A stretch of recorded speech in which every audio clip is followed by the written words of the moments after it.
이어서 모닝와이드 3부가 방송됩니다.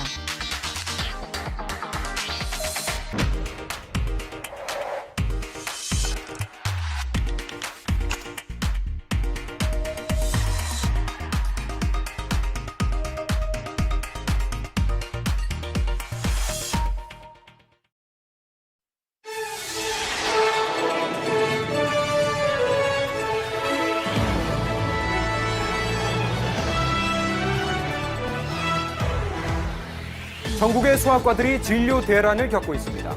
병원 문을 열기 전부터 줄지어서 대기하는 건 기본이고 예약 대기를 대신해주는 아르바이트까지 생겼습니다. 이런 현상은 특히 12월 들어서 극심해졌다고 하는데요. 대체 이유가 뭔지 날에서 밀착 취재했습니다. 바위 사이로 검은빛과 푸른빛이 동시에 흘러나온다는 간악산. 그곳에는 소원을 들어준다는 할아버지가 있습니다. 묘한 것은 그를 마주치는 순간 모두 놀라고 만다는 건데요. 소원을 들어주는 할아버지의 비밀 미스터리 M에서 취재했습니다. 잠시 후 뵙겠습니다.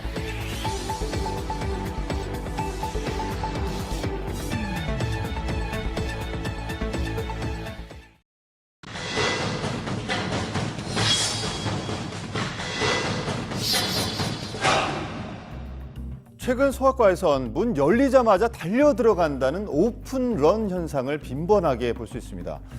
이 원래 명품 매장에서나 볼 수 있었던 오픈런, 왜 소아과에서 벌어지고 있는 것일까요? 날에서 취재했습니다.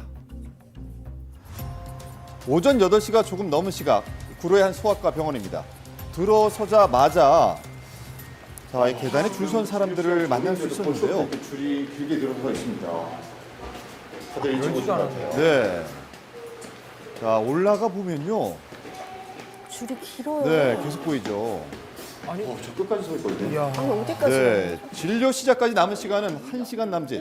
사람들은 문이 열리기만을 하염없이 저 기다리고 같은 경우 있습니다. 평촌에서 왔는데 집에서 7시인데 자는 애를 6시에 깨워가지고 이렇게 온 거죠. 막. 아이는 어디? 무슨 일입니까? 근데 차에서 아빠까지 이제 출근을 늦게 하는 거예요.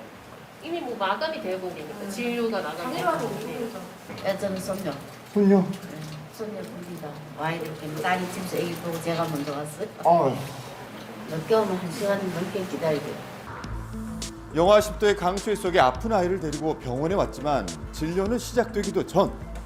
하지만 이렇게 하지 않으면 진료를 받는 시간이 너무 늦어진다고 합니다. 지금 들어가도 돼요? 지금 8시 30분이 좀 안 됐거든요. 이제서 이제 입장을 하시니까 이것도 그냥 진료 볼 수 있는 건 아니고 날씨가 추워서 안쪽으로 들어보낸다고 합니다. 그 안에서 또 기다리는 거죠? 네, 병원 문이 열리자 사람들의 발걸음이 빨라집니다. 매장이 열리는 순간 바로 달려간다는 뜻의 오픈런 현상. 명품 매장에 이어서 12월부터는 소아과에서도 자주 목격되고 있는 현상인데요. 진료를 보려는 환자와 부모들이 끊임없이 밀려들면서 병원 안은 금세 북새통이 됩니다. 들어온 순서대로 번호표를 뽑고 대기자 명단에 이름을 올려야 하는데요. 상대적으로 환자 수가 적다는 화요일임에도 오전 8시 30분 기준 대기번호는 벌써 24번을 넘어갑니다. 야, 이제 열었는데요. 네, 현장 접수만 가능한 병원 대기실은 9시가 되기 전에 꽉 찹니다. 일찍 나와 진료를 기다리는 아이들은 지치기 일쑤인데요. 너무 힘들겠어요. 네. 아파서 왔는데. 네, 이후에도 지루한 대기가 이어집니다. 보통 2시간에서 3시간 되는 것 같아요. 여기저기서 기침하고 조그마리기도 마스크도 못 쓰고 서로 따닥따닥 붙어가지고 난리통도 아니에요. 진료가 시작됐지만 환자들이 밀려오는 속도를 진료 시간이 따라가지 못하는 실정인데요. 오랜 대기 끝에 드디어 진료가 시작됐습니다. 자, 그런데 왜 소아과가 이렇게까지 진료가 어려워진 걸까? 오픈런을 할 만큼 특별한 이유가 생긴 걸까요? 이야기 들어봤는데요. 12월 들면서 코로나랑 독감이 같이 유행하는 트윈데믹 상황이 되면서부터 한 2배 정도 늘은 것 같습니다. 우려하던 트윈데믹이 현실이 됐기 때문입니다. 이 현상은 비단 서울에서만 나타나는 것이 아닙니다. 전국 곳곳에 소아과의 환자들이 넘쳐나고 있는 상황. 오전에 일찍 마감됐어요. 10시 15분에요. 오후 접수도 지금 많이 하고 계셔서 곧 마감되거든요. 아침부터 가서 대기 번호표를 받아서 다시 애를 데리고 이렇게 가도 앞에 대기가 한 뭐 20-30명이 있다든지. 네, 직장 엄마 워킹맘 같은 경우에는 이제 갑갑하죠. 뭐 당장 애는 아프고 열이 펄펄 끓는데 뭐 어떻게 할 수 있는 방법이 전혀 없으니까. 네. 이렇게 대기 시간이 길어지다 보니까 이 번호표를 빨리 받을 수 있는 오픈런 대행 아르바이트까지 생기고 있다고 합니다. 소아과 오픈런 대행 아르바이트 꽤 생소한데요. 온라인 커뮤니티에선 아침 일찍 줄을 서주고 대기 번호를 넘겨준다는 글을 쉽게 찾아볼 수 있었습니다. 소아과도 접수 알바 하시나요? 수학과요. 시간당 3분 시간. 9시 전에 뭐 오픈런 9시 좀 비싼데. 9시 4시간 5만 원. 상황이 이렇다 보니 엄마들 사이에선 원격으로 접수 대기를 하는 어플리케이션을 사용하는 것이 필수처럼 됐습니다. 육아 커뮤니티에선 동네 소아과 예약에 대한 정보를 공유하기 바쁘죠. 자, 그런데 이렇게 꼭 소아과에서 진료를 받아야 할 이유가 있을까요? 자, 어른들도 다니는 이비인후과나 내과는 안 되는 것일까요? 이런 게 없어요. 소아과가 전문 아동병원이 여기저기 있으면 수도권이라도 거기를 갈 텐데 그런 게 없으니까 선택의 여지가 없는 거예요. 입원할 수 있는 병원이 너무 부족하다는 거예요. 이 병원은 입원 병상이 60여 개에 달하는 소아 전문 병원, 줄이 더 긴 이유입니다. 오전 11시에 진료 대기 환자는 70명을 훌쩍 넘었습니다. 그런데 이런 현상이 근본적인 원인이 있다고요. 소아과는 진료 수가가 매우 낮기 때문에 그리고 비급여 진료 항목이 거의 없기 때문에 이런 채로는 소아과를 경영하기가 너무 어려워서 경영 악화로 인해서 폐업을 하게 됐고 그로 인해서 소아청소년과 지원율이 미달 사태가 지금 몇 년째 지속되고 있습니다. 최근 5년 새 전국의 소아과 병원은 662곳이나 폐업했습니다. 꽤 큰 수치인데요. 저출산으로 어린이 환자 수 자체가 급감한 데다가 소아과가 하나도 없는 시군구도 전국에 16개나 달합니다. 이 상황 언제까지 지속될까요? 오픈런 하는 병원. 지금 더 악화될 거라고 봅니다. 소아 의료 인프라 전반에 대해서 질병청, 기재부, 그리고 소아과 의사들 이런 논의를 할 수 있는 기구가 하루라도 빨리 만들어져야 되고요. 오픈런이 말해주고 있는 소아과의 슬픈 현실, 아이들의 건강을 위해서라도 근본적인 해결책 마련이 절실해 보입니다.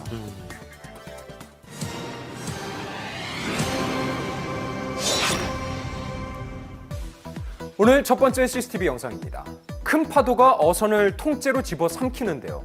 이 괴물 같은 파도의 정체는 대체 뭘까요? 차디찬 겨울, 동해의 아침바다. 거대한 파도가 무서운 기세로 방파제를 덮치더니 그대로 넘어오죠. 40년 어업 인생 동안 이렇게 큰 파도가 밀려온 건 처음 봤습니다. 거의 쓰나미 해일 수준입니다. 40년 경력의 어부도 처음인 이 거대한 파도는 그 위력을 뽐내면서 육지로 밀려와 수산물 저장 시설까지 단박에 부숴버렸습니다. 갑자기 파도가 밀려와가지고 이런 상태, 이렇게 많이 이렇게 피해를 줬습니다. 풍랑특보가 발효되기 시작한 건 22일. 피해가 가장 심각했던 건 크리스마스 이브날 새벽이었는데요. 방파제를 넘어선 큰 파도가 어선을 뒤흔들기 시작합니다. 심지어 땅 위까지 파도가 차오르기 시작하는데요. 아주 위험해 보이죠. 여기 있잖아요. 여기. 파도의 이력이 얼마인지 그걸 그 큰 걸 들어서 물에 떨어져 있는 그런 상태입니다. 파도가 들어서 떨어뜨렸던 건 그 무게만 5톤이 넘는 콘크리트 재질의 테트라포드. 최대 7m 높이의 파도가 치면서 바닷가에 있던 것들이 다 부서졌습니다. 그중에는 생계수단인 어선도 포함됐는데요. 침몰, 전복, 파손된 어선만 총 13척. 이 괴물 같은 파도의 정체는 바로 너울성 파도였죠.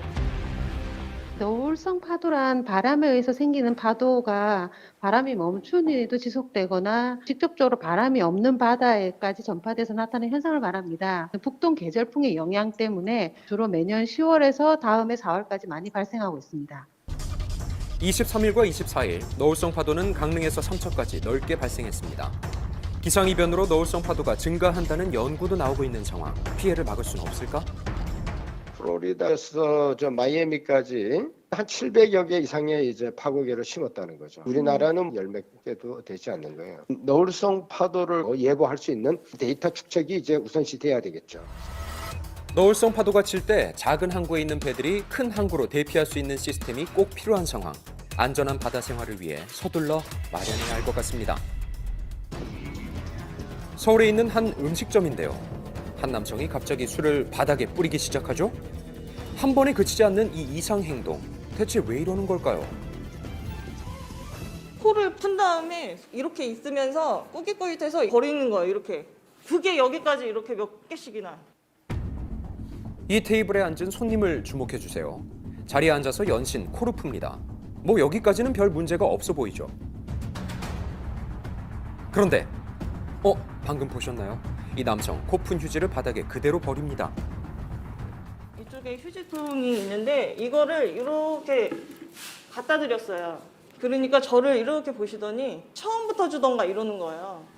심지어 기분이 나쁘다는 듯 사장을 노려봤다고요.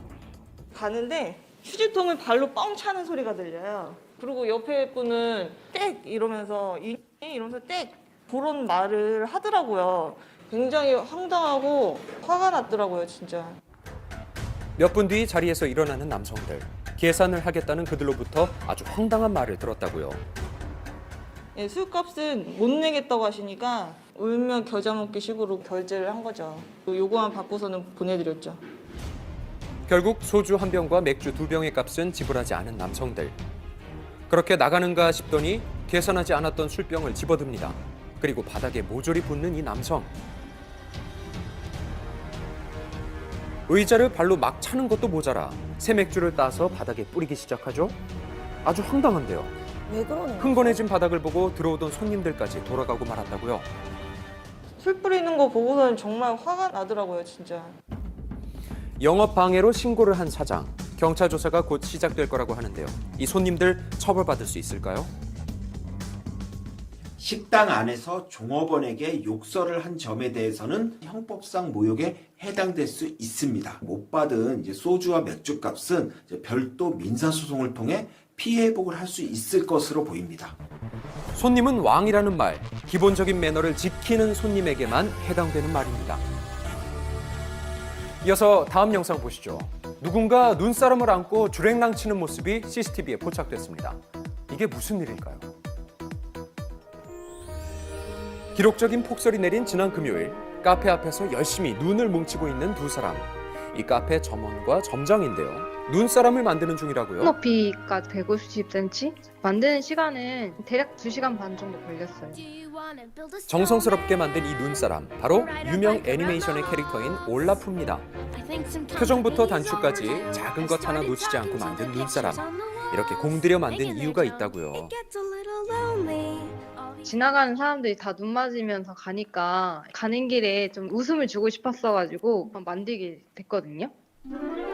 만든 사람의 따뜻한 마음이 전해졌는지 지나가는 사람들의 발길을 사로잡은 눈사람. 올라프를 본 어린이들은 기념사진까지 찍으면서 눈 내린 도심에서 추억 한 페이지를 만들었죠. 그렇게 반나절 정도가 흐른 뒤 새벽 5시에 도난을 당했다 알게 됐죠. 솔직히 말해서 욕 나왔어요. 올라프가 실종됐습니다. 납치로 보이는 이 상황. 점장은 눈사람 납치범을 찾기 위해 CCTV를 돌려봤습니다. 새벽 5시쯤 카페 앞을 지나가던 한 무리의 청소년들. 그중에 하나가 올라프에게 다가가더니 갑자기 올라프를 쏙 뽑아버리죠. 그러더니 올라프를 들쳐안고 유유히 사라지고 맙니다. 황당하네요. 안아서 가져가더라고요. 왜 가졌을까? 하면서 무슨 생각이었을까? 이런 생각밖에 안 들었어요. 드디어 밝혀진 올라프 납치 사건의 전말. SNS에 공개 수배를 한 뒤 잇따르는 제보 덕분에 납치범과 연락이 닿았습니다. 죄송합니다. 다음에는 이런 일 없도록 하겠습니다. 눈 많이 오는 날 있다면 눈사람 만드는 거 도와드리겠습니다. 라고 문자로 왔어요. 진심 어린 사과로 올라프 납치 사건은 해프닝으로 끝났습니다. 하지만 최근 눈사람은 여기저기서 표적이 되는데요. 눈사람을 향한 범죄, 처벌은요? 이번처럼 눈사람을 무단으로 가져간 경우에는 절도죄, 재물손괴죄 모두 적용은 힘들어 보입니다. 다만 전시 목적으로 만들었다든가 코나 손 등을 좋은 소재로 만든 경우에는 예외적으로 절도죄가 적용될 여지도 있어 보입니다. 누군가 정성으로 만든 눈사람, 훼손 없이 눈으로만 봐주세요.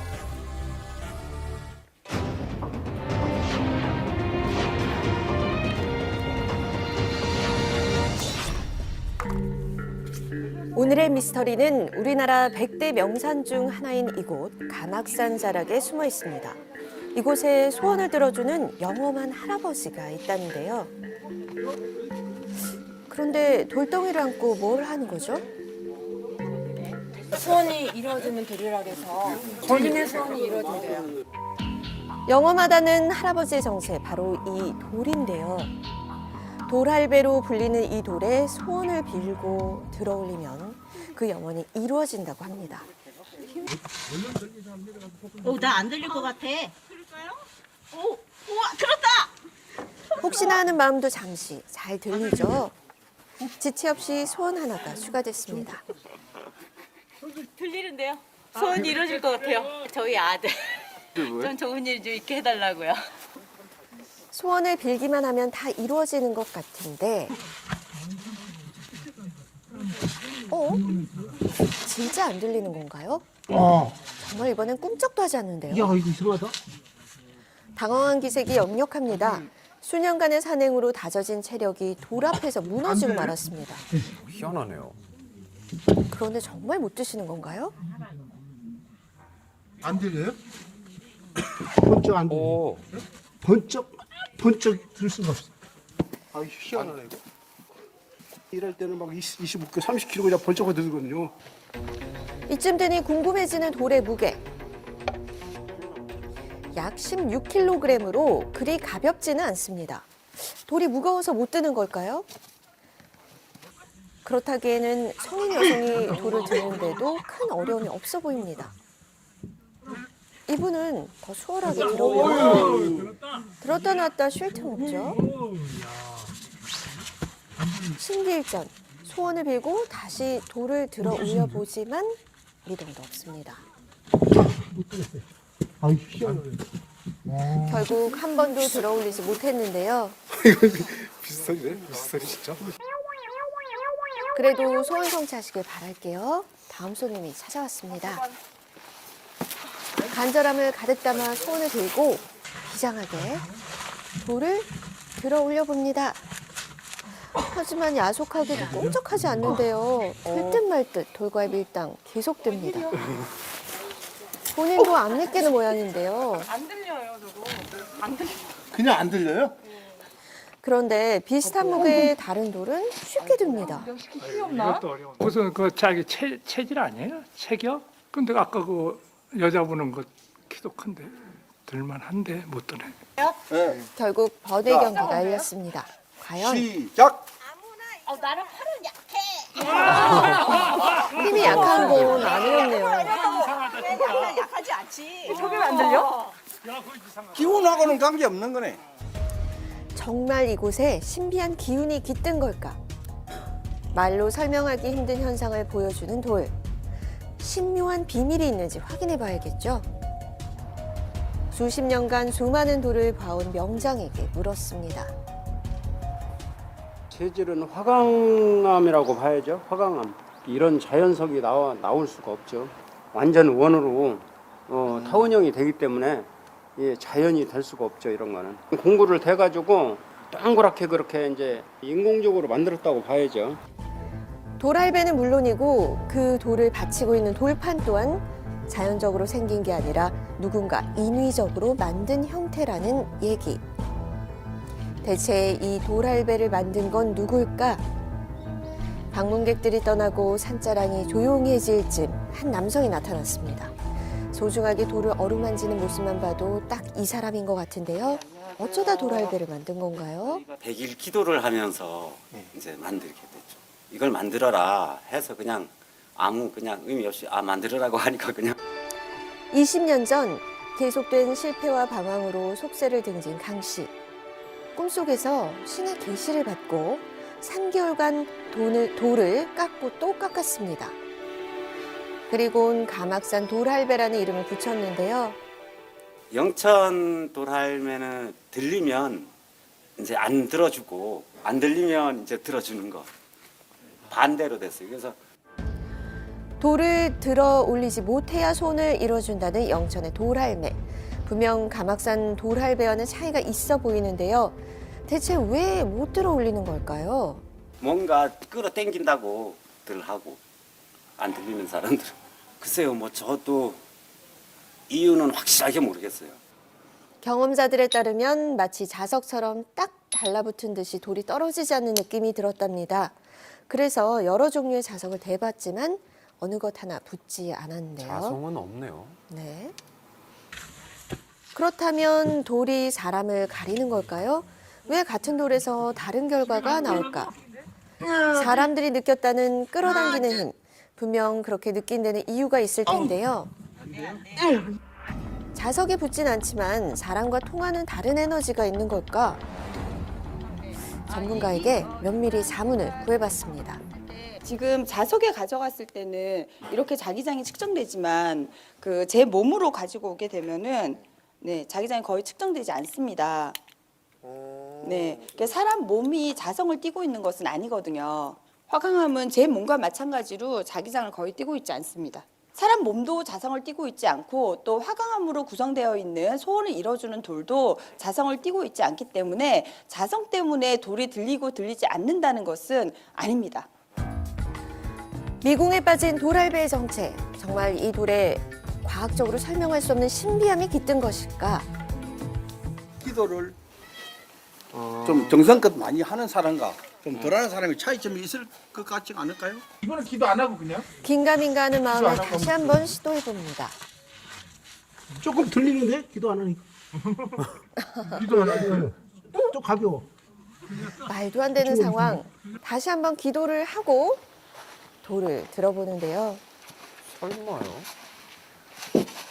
이해가 안 되네요. 설마요? 틀려. 정말 이 무게가 틀린데요. 기도하니까 안 들려요? 네. 같은 돌이 맞나 싶을 정도로. 거짓말은 아니죠. 과학적으로는 도저히 설명할 수 없는 현상. 일부러 그러는 건 아닌가 하는 의구심이 짙어지던 즈음 뜻밖의 이야기를 들었습니다. 자, 누구는 든다 못 든다의 차이는 개인적인 근력도 있겠지만 사실 그것보다 더 중요한 건 심리적인 부분인데요. 소원이라는 건 내가 보기에도 별로 이루어지지 않을 것 같은 일들이거든요. 이 돌을 들어야 그 소원이 이루어진다라고 해도 내 소원이란 자체가 원래 이루어질 확률이 매우 낮은 거기 때문에 그만큼 이 돌을 들 확률도 같이 동기화되는 겁니다. 소원은 암시적인 특성이 강하기 때문에 가능하다는 이야기. 이루어지기 어려운 소원이라는 걸 판단한 순간 몸도 반응한 겁니다. 매우 어려운, 평생에 한번 될까 뭐 로또 1등하고 관련이 있다. 그럼 그 돌은 더 무겁게 느껴지는 거예요. 그 소원의 달성 확률에 따라서 내 마음에, 내 몸에 어느 정도의 에너지를 집중시킬지를 이미 통제를 해버리는 거죠. 본인이 이룰 수 있다라고 생각하는 것과 실제 내가 이루고 싶은 것 사이의 간극이 매우 크다라는 거거든요. 들 수도 못 들 수도 있는 묘한 무게. 돌이 사실 마음을 들었다 놨다 했던 건데요. 내년에는 아무 사고 없이 살림도 잘하고 또 저희 가정이 좋은 일만 있기를 바랍니다. 이제 다들 소원 이루는 법 아시겠죠? 첫 단계는 우리 마음먹기에 달려 있습니다. 내년에는 올해보다는 더 좋은 일만 있을 것 같고 그래서 마음이 좀 이거 돌이 들리니까 마음이 너무 좋은 것 같아요. 건강하고 긍정적인 마음가짐으로 다가올 2023년에도 소원 성취하시길 바라면서 지금까지 미스터리 M이었습니다.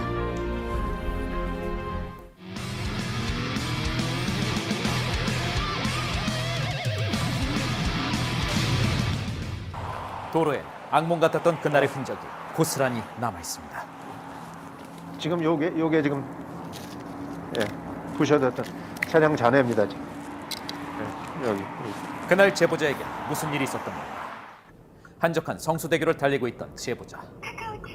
이건 있을 수가, 일어날 수가 없는 상황이에요.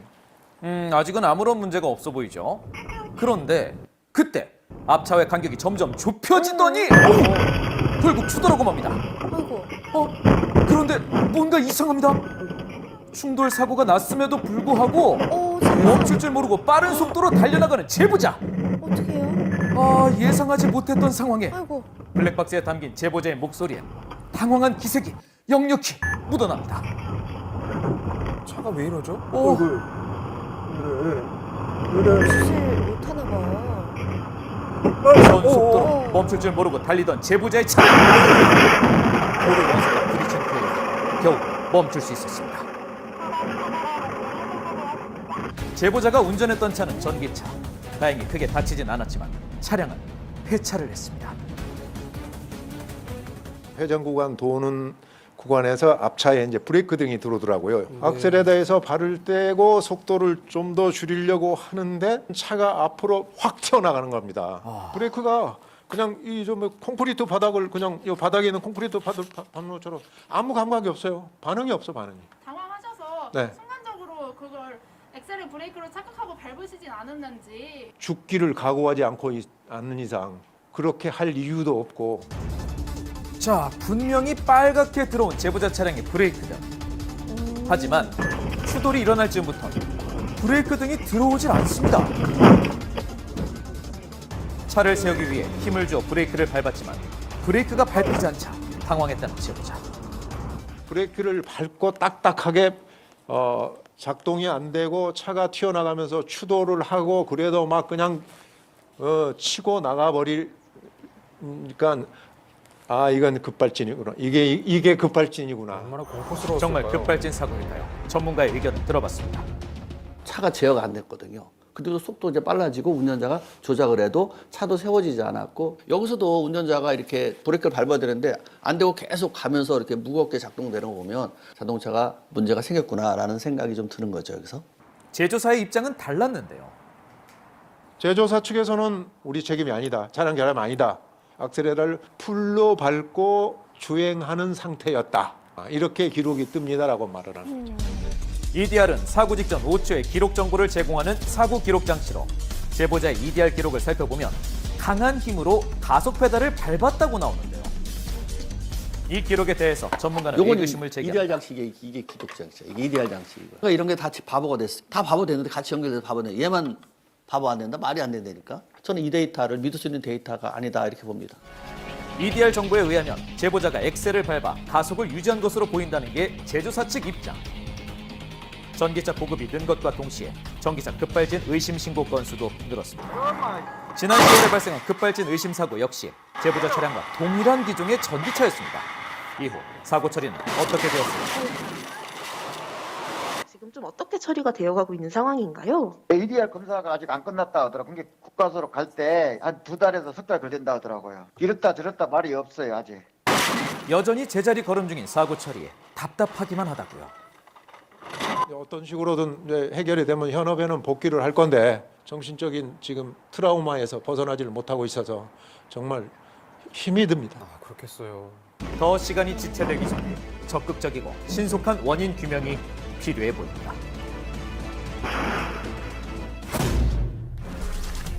앞에서 트럭 한 대가 미끄러지더니 옆 차량과 부딪히며 도로를 막습니다. 뒤에 가던 제보자는 급하게 브레이크를 밟았지만 결국 앞차와 부딪혔는데요. 빙판길이라서 도면이 너무 미끄러웠거든요. 브레이크를 밟았지만 추돌하게 된 거죠. 빙판길이라 어쩔 수 없었다는 제보자. 그런데 이번 사고 제보자에게도 과실이 있다고 합니다. 저 역시 피하려고 어떻게 노력은 했지만 피할 수 없는 상황이었기 때문에 억울한 감이 좀 없지는 않죠. 정경일 변호사의 몇 대 몇. 오늘은 빙판길 사고에 대해 알아봅니다. 가벼운 마음으로 퇴근 중이던 제보자. 눈길이니까 빙판길 예상을 했거든요. 빙판길 예상을 하고 있었는데 갑자기 차로를 변경하는 차를 발견하고 급히 브레이크를 밟았지만 추돌을 피할 수는 없었습니다. 제 차선으로 갑자기 들어온 거거든요. 근데 저도 이제 그걸 보고 급브레이크를 밟았는데 거기 놓으면 이제 빙판길이어서 횡단보도까지 미끄러졌어요. 그런데 제보자는 황당한 이야기를 들었다고 하는데요. 뒤에서 받쳤는데 왜 내가 가해자냐, 나는 인정할 수가 없다. 그때 빙판길이었고 앞차가 갑자기 우측으로 트는 바람에 난 사고인데 저의 과실이 왜 조금이라도 붙는지도 이해가 안 됐고 좀 많이 당황스러웠었어요. 정말 제보자에게도 과실이 있는 걸까? 상대 차량의 차로 변경 방법 위반 과실이 이번 사고의 결정적 원인입니다. 다만 제보자 차량의 경우에도 빙판길이라면 제한속도의 2분의 1 감속 운행해야 되는데 시속 40km로 진행했었고 미리 속도를 줄이지 못해 손해에 확대 영향을 끼쳐 무과실로 보기는 힘들어 보입니다. 상대 차량 과실 90%, 제보자 과실 10% 정도로 평가됩니다. 도로교통 시행 규칙에 따르면 눈이 2cm 미만일 경우 20% 감속 운행해야 하며 눈이 2cm 이상 쌓였거나 빙판길일 경우 50% 감속 운행해야 합니다. 제한속도 위반 시 범칙금과 벌점 또는 과태료 부과 대상이 됩니다. 법은 최소한의 기준입니다. 운전자로서는 주위 여건 상황까지 고려해서 더욱 각별히 속도 줄이고 안전운전 하시길 바랍니다. SBS 블랙박스로 본 세상, 시청자 여러분의 많은 제보를 기다립니다.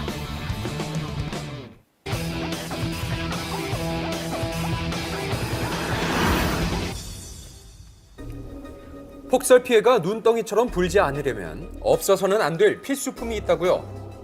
과연 뭘까요? 실제로 일시적인 작을 익힌다고 알려져 있습니다. 복통이나 구토 같은 거를 야기할 수 있다고도 알려져 있어요. 만성 스트레스가 돼서 결국은 만성 질환을 다 유발할 수 있는. 반려동물의 건강과 어떤 관련이 있는 것 같죠? 조심해야 되는 물질 중에 하나는 확실하다. 눈을 녹이는 데 요긴하게 쓰이지만 득보다 실이 많을 수 있다는 이 물질, 그 진상을 파헤쳐봤습니다. 닥스훈트와 포메라니안을 키우고 있다는 조한나 씨. 그녀는 수상한 소문을 익히 들어왔다고요. 안돼 일로 와. 가자. 안돼 눈은 안돼. 일로 가자. 안돼 보리야 일로 와. 일로 와. 염화칼슘을 눈 위에 많이 뿌리시는 거를 보기도 많이 봐서 강아지들한테는 직접적으로 이제 닿을까봐 걱정돼서 항상 눈 쪽으로는 피해서 산책하는 편이에요. 쌓인 눈을 치우는 데 필요한 모래나 염화칼슘을 넣어두는 제설함. 누구나 쉽게 찾아 쓸 수 있기 때문에 참 편리하죠. 다만 반려동물과 산책을 즐기는 분들한테는 이게 겨울철 큰 걱정거리라고 하네요. 제설 작업에 흔히 사용되는 염화칼슘이 몸집이 작은 동물들에게는 치명적이라는 소문 때문이죠. 칼슘과 염소 화합물의 성질을 알면 사실 여부도 드러날 텐데요. 조해성이라고 해서요. 주변에 물, 습기를 잘 빨아들이는 경향이 있습니다. 그래서 물에 잘 녹게 되고요. 그러면서 또 발열 반응까지 일으키게 돼요. 그런 과정에서. 발열 반응 일으키게 되니까 얼음에다 뿌려도 효과가 있는 이유가 그래서 그런 거예요. 쉽게 말해 눈에 포함된 물에 의해 염화칼슘이 녹을 땐 열이 발생하는데요. 그 열 때문에 반려동물의 발바닥이 화상을 입을 수도 있다는 얘기죠. 이게 사실일까요? 화상을 입어서 오는 강아지들도 본 적은 없고요. 듣도 보도 못한 이유가 다 있다고요. 수분과 만나서 열을 발산하고 그로 인해서 눈을 녹게 하거나 얼음을 얼지 못하게 하는 역할을 하는데 온도 자체가 화상을 입을 정도의 온도까지는 올라갈 수가 없다. 눈을 녹일 수 있을 만큼 발열 반응이 나타나는 건 사실이지만 그 온도가 화상을 입힐 정도는 아니라는 거죠. 그래서 직접 확인해 보기로 했습니다. 비커에 차가운 물을 붓고 몇 도까지 올라갈지 관찰해 봤는데요. 순식간에 약 50도 가까이 올라가더니 또 얼마 안 돼서 온도가 확 떨어지네요. 이 정도면 화상의 원인이 될까요? 만약에 그 정도라면은 뭐 김이 모락모락 나야 할 텐데 그 정도는 아니기 때문에 이렇게 물리적으로 화상을 입을 거라고 보진 않고 염화칼슘의 발열 반응으로 반려동물이 화상을 입을 일은 희박하다는 거죠. 하지만 제설용 염화칼슘 포장지를 보면 우려를 깨끗이 씻어내기가 어려운데요. 자칫하자 정말 큰일 치르는 거 아닐까요? 다만 이제 화학적으로 반응에 의해서 피부 자극을 좀 줄 수 있는 게 가장 첫 번째고요. 두 번째는 섭취했을 때 좀 더 심각한 문제를 일으킬 수 있는데 다행히도 좀 다량으로 섭취해야지 소화기계에 좀 큰 문제를 일으키지 조금 섭취했을 때는 아주 큰 문제를 일으키진 않아요. 근데 실제 반수치사량이 한 500에서 1000mg/kg이에요. 그러면 실제적으로 몸무게 5kg인 동물이라고 봤을 때 한 거의 5000mg을 먹어야 이제 그런 일이 벌어진다는 뜻이고요. 그렇다면 사람은 어떨까요? 인체에도 치사량이 비슷할지 아니면 그보다 더 조심해야 하는 건 아닌지 궁금한데요. 순수 고체 상태가 돼서 우리 피부에 닿았거나 이런 우리 눈에 들어왔을 때는 실제로 일시적인 작을 익힌다고 알려져 있습니다. 우리 몸에 문제를 일으킬 가능성이 있기는 하지만 괜한 걱정할 필요는 또 없다고요. 근데 문제는 이 독성이 심하면 영구적인 손상이 갈 수가 있을 텐데 영구적인 손상은 간다는 결과는 없습니다. 그러니까 일시적인 자극만 일으킨다고 알려져 있죠. 깨끗하게 씻기만 해도 그리 큰 문제는 없을 거라는 사실. 그렇다고 무턱대고 썼다가는 큰 코 다칠 수 있다고요. 대체 어떤 경우인지 바로 확인해 보죠. 눈이 마른 후에도 도로에 하얗게 남아있는 거를 볼 수가 있는데요. 초미세먼지, 그런 대기의 질이 나쁠수록 혈관 질환, 암이 생긴다. 이거는 엄청나게 데이터가 많고 이미 정설인데 거기에 이 염화칼슘 염화칼슘이죠. 염화칼슘도 초미세먼지 형태로 기여를 할 수 있다라는 주장이 지금 끊임없이 제기가 되고 있는 거죠. 오랜 기간에 걸쳐서 분진을 흡입할 경우 충분히 위험 요인이 될 수 있다는 겁니다. 우리 몸의 호흡기를 통해서 전신에 혈액을 통해서 스며들어서 역시 스트레스, 활성산소 유발해서 만성질환 유발할 수 있는 그런 문제점이 있을 가능성이 있는 것입니다. 그 농도 자체가 그렇게 높다고 볼 수는 없겠지만 소화기를 통한 노출 그리고 흡입을 통한 노출이 건강에 좋지 않은 부정적인 영향을 줄 수도 있습니다. 그 때문에 염화칼슘의 과도한 사용은 피하는 게 좋다고 하는데요. 위험성이 아예 없는 것도 아닌데 염화칼슘을 굳이 써야만 하는 이유는 뭘까요? 그 답은 의외로 간단 명료합니다. 혹시 눈치채셨나요? 사실은 매우 경제적인 물질이기 때문에 비용도 있고 그다음에 뭐 적정량 뿌렸을 때 진짜 어느 정도 내림 효과가 또 크게 나타나니까 쓰는 거죠. 즉 비용 대비 효율성이 높다는 거죠. 하지만 그로 인해 파생되는 문제점도 간과해서는 안 될 일인데요. 과도한 사용이 어떤 문제를 불러일으킬지 그 심각성에 주목해봤습니다. 눈을 또는 얼음을 녹이는 과정에서 부피가 줄었다가 팽창했다 하는 성질을 가지고 있기 때문에 우리 아스팔트를 약간 균열을 만드는 역할도 하게 됩니다. 도로변에도 약간 이게 나무들도 있고 막 그러잖아요. 거기에 이제 당연히 흙이 들어간단 말이에요. 흡수돼서 들어간단 말이에요. 계속 축적되거든요. 축적되다 보면 식물의 성장을 저해한다고도 알려져 있어요. 그러니까 너무 노출되는 빈도가 많아지고 이게 천연 물질로 바꿔야 된다는 그런 주장이 이제 제기가 되기 시작한 게 이게 이제 너무 많이 우리가 사용하게 되니까 아주 꾸준히 있어 왔지만 최근에 더 각광을 받는 것 같습니다. 과유불급이라는 말처럼 필요한 만큼만 적절하게 사용하고 그 후에는 깨끗이 씻어야 한다는 것 모두 잊지 마세요. 네, 지금 여기 이게 네. 바로 제설에 쓰이는 염화칼슘인데요. 영하 10도 이하의 저온일 때 가장 효과적인 제설제라고 합니다. 그보다 높은 온도일 때는 소금도 좋다고 하죠. 맞습니다. 바깥 기온이 영하 10도 이상일 때는 집 앞에 소금을 뿌려두는 게 아주 좋은 제설법이라고 하니까요. 잘 기억해 두셨다가 요긴하게 쓰시기 바랍니다. 알려지지 않은 작은 포구에 특별한 제철 음식을 찾아가는 먹자 포구. 지금 그곳으로 출발합니다. 자, 이곳은 전라남도 진도군의 수풍항입니다. 지금 수풍항에서는요, 제철 만난 이것이 풍어인데요. 뜰채를 넣기만 해도 한가득. 불질물 못해. 이게 뭡니까? 두툼하게 살이 오르고 기름져 요즘 아주 맛이 제대로 들었다는데요. 과연 이게 뭘까요? 그 맛이 빼어나 임금님에게도 진상되었다는 이것. 지금 찾으러 가봤습니다. 동이 트는 이른 아침, 제철 별미인 이것을 찾으러 간 곳은요, 바로 전라남도 진도군에 있는 수풍항입니다. 선생님, 오늘 뭐 잡으러 가는 거예요? 아, 고기 잡으러 가요. 되게 흔한데 흔하지 않는 생선이거든요. 뭘까요? 되게 지금 몸값이 되게 비싼 생선을 잡으러 가요. 흔한데 흔하지 않은 생선이라고요? 이 젊은 선장님은 3대째 가업을 잇고 있는 중이랍니다. 저희 할아버지가 1대고요. 저희 아버지 2대, 저 3대.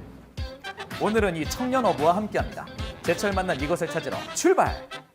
먼 바다로 나가는가 했더니 5분 만에 어장에 도착했습니다. 한국어 코앞일 정도로 가까웠는데요. PD님 오셨으니까 고기 많이 잡히겠죠. 아니 그럼 안 잡히면 제 탓인가요? 이제 안 잡히면 PD님 일장 주고 가셔야죠. 자, 첫 번째 그물을 올려보는데 과연 많이 잡혔을까요?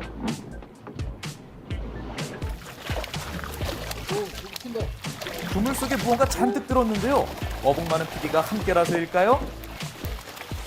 있구만이라. 예? 어복 있어.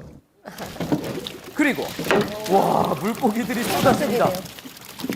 오, 헐떡이는 꼬리 힘이 대단한데요. 이야, 살도 제대로 올랐습니다. 네, 보시면 통통하죠. 네, 두툼하네요. 이게 뭐예요? 숭어예요, 숭어. 바다 숭어. 흔하지만 흔하지 않는 생선 숭어예요. 숭어는 우리가 흔히 아는 생선이죠. 숭어는 종마다 이름이 다르다는데요. 자, 오늘 잡은 이 숭어는 이름이 뭔가요? 얘는 여기서는 뭐 개숭어, 보리숭어라고 부르는데 이게 이제 정식 명칭이 숭어죠. 예. 이 숭어를 오늘 주로 잡게 될 건데요. 자, 숭어는 두 종류가 있습니다. 좌측이 보리숭어, 우측은 흔히 참숭어라고도 알고 있는 가숭어입니다. 또 꼬리로도 비교할 수 있는데요. V자로 끝이 날렵한 게 그냥 숭어, 뭉툭한 것이 가숭어죠. 가숭어는 강으로 올라와 산란을 해서 흔히 민물에서도 볼 수 있는 건데요. 강에서 잡히기도 하는 가숭어는 일반 숭어보다 생명력도 좋아서 양식도 많이 하고 있습니다. 그리고 이제 내륙 숭어하고 바다 숭어가 틀린 게 내륙 애들은 뻘에서 자라잖아요. 그러니까 그 흙내가 나요. 특유의 향, 민물고기 향. 근데 여기는 바다 숭어라 그런 게 없죠. 이곳 진도 앞바다에서 잡히는 숭어는 100% 바다 숭어입니다. 다음 그물에도 와, 숭어가 많이 잡혔네요. 진도는 물살이 세서 숭어가 꼬리 운동을 많이 하는데요. 그래서 살이 더 쫄깃하고 찰지다고 합니다. 잡은 숭어의 신선도를 유지하기 위해 손이 많이 바쁩니다. 이렇게나 많이 숭어가 잡히는 이유가 따로 있나요? 산란기고 지금 이제 연안에가 숭어가 제일 많이 이제 형성이 돼 있을 때예요. 먼 바다에서 지금 들어가지고 이제 5월도까지 있죠. 자, 이 까만 게 다 숭어떼입니다. 이렇게 겨울철부터 연안으로 몰려드는데요. 엄청나네요. 네, 산란기도 앞두고 있고 수온이 낮은 바다도 견디며 기름지고 살이 단단해져서 지금이 가장 맛있을 때라고 합니다. 추운 겨울바다를 이겨내기 위해서 숭어 눈에는 이렇게 투명한 보호막도 발달했다고 하네요. 식감이 되게 쫄깃쫄깃하고요. 단맛이 강하죠. 겨울 숭어가 앉았던 자리 뻘은 그냥 먹어도 달다 그러거든요. 굵고 하얀 살의 조화가 마치 숭어꽃이 핀 것 같아요. 찰진 게 눈으로도 느껴지는데요. 그 다음은 바로 숭어전입니다. 살이 두툼하고 찰져서 튀겨도 맛있답니다. 그럼 다시 조업 현장. 뭔가 특별한 것이 올라온 걸까요? 자, 잠시 후 공개됩니다. 과연 어떤 특별한 생선이 잡힌 걸까요? 넘어. 점농어. 점이 등에 선명한데요. 농어 중에서 뛰어난 맛을 자랑한다는 점농어입니다. 또 큼지막한 문어도 잡혔네요.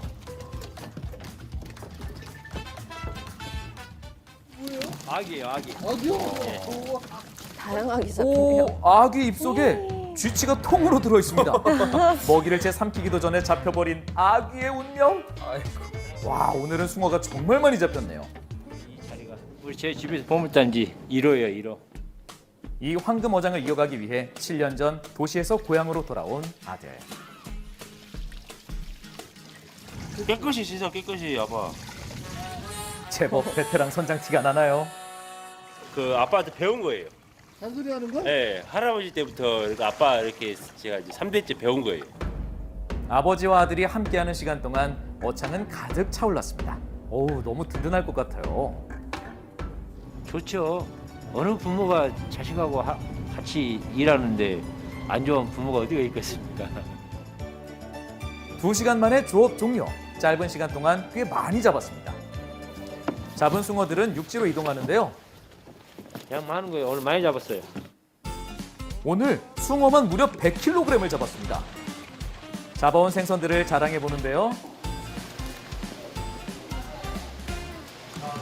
더 비싼 거 보여주는 거예요. 그러니까 얼마나 어제 잡은 월척을 수족관에서 꺼내는데요. 이게 뭔가요? 우와, 엄청난 크기를 자랑하는 대광어입니다. 10kg 정도 나간다고 하네요. 잡아온 생선은 청년 어부 선장님이 직접 회를 뜨고 요리도 합니다. 오, 이거 다 직접 배운 건가 봐요. 못하는 게 없네요. 뭐 요리하고 이런 거. 한 6개월 정도 배웠죠, 일을. 선장님이 직접 든 숭어회입니다. 일이 끝나고 드디어 맛을 봅니다. 갓 잡아온 숭어의 맛이 정말 궁금한데요. 진짜 맛있습니다. 저는 행복합니다. 이거 오늘 일하고 나눌 수 있어서. 겨울병리 수모가 함께한 진도 수프망에서의 하루였습니다. 3대가 함께 어장을 잘 바꿔온 모습이 인상적이네요. 지금까지 맛있는 먹자포구였습니다.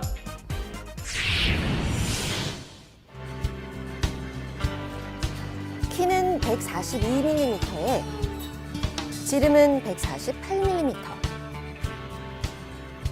무게는 약 3.6kg인 제 이름은 바로 뜨거운 온기를 전하는 연탄입니다.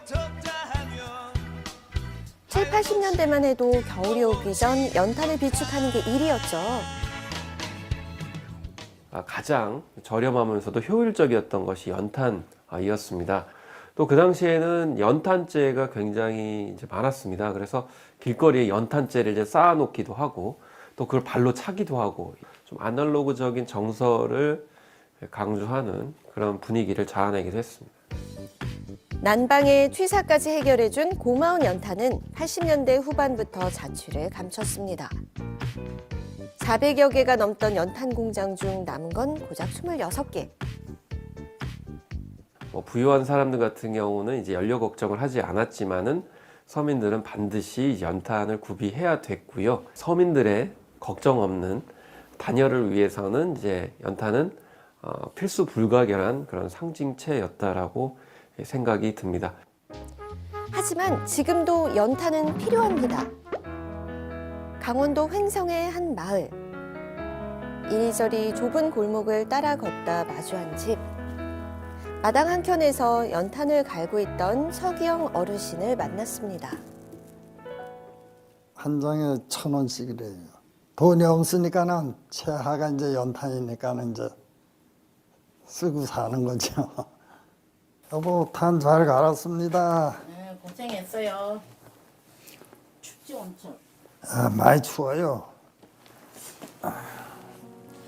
그런데 아무리 춥다고 하지만 집안에서 패딩까지 입어야 하나요? 아이 추우니까요. 연탄을 아끼려고 조금 넣으니까 추워요. 아무래도 부족할 것 같아요. 좀 더 준비를 했으면 좋겠는데 그게 안 되네요. 갑자기 몰아닥친 한파에 연탄 걱정이 한창이던 그때 동네 어귀에 난데없이 연탄을 가득 실은 트럭이 등장했습니다. 지게를 지고 하나둘 연탄을 쌓아 올리기 시작하는 사람들. 대체 여기 왜 온 거죠? 이쪽 지역의 어르신들 위해서 오늘 겨울철 따뜻하게 나시라고 연탄 오늘 2,300장 오늘 전달을 해드리러 왔습니다. 이들의 정체는 바로 국민건강보험공단 직원들. 30여 명이 손에서 손으로 연탄을 옮기며 따뜻한 마음을 나누는 중인데요. 올해가 가기 전에 이 연탄을 꼭 전달하고 싶었다고요. 날씨가 좀 풀린 편이라서 오늘은 좀 수월한 편인 것 같습니다. 연탄 무겁긴 한데 같이 함께 나누니까 무게도 줄어들고 어르신들이 이번에 따뜻하게 겨울을 보냈으면 좋겠습니다. 한달음에 달려와 쌓아 올린 연탄은 총 300장. 이 정도면 올겨울 끄떡 없겠죠? 아우 기분 좋아요. 너무 감사하고. 여러모로 아주 풍성해서 좋은데요. 벌써 13년째 이어지고 있는 따뜻한 나눔. 올해도 꼭 필요한 가구에 연탄 배달을 완료했습니다. 연탄 나눔 행사는 겨울철 난방에 어려움을 겪고 있는 취약계층의 따뜻한 겨울나기 지원을 위해서 저희가 연탄 나눔 봉사 활동을 하고 있습니다. 난방 에너지 후원 공헌 사업이 겨울 나는데 힘든 취약계층들에게 따뜻한 운정이 되었으면 합니다. 세상의 따뜻함은 서로의 손끝에서 시작하는 나눔에서부터 시작합니다.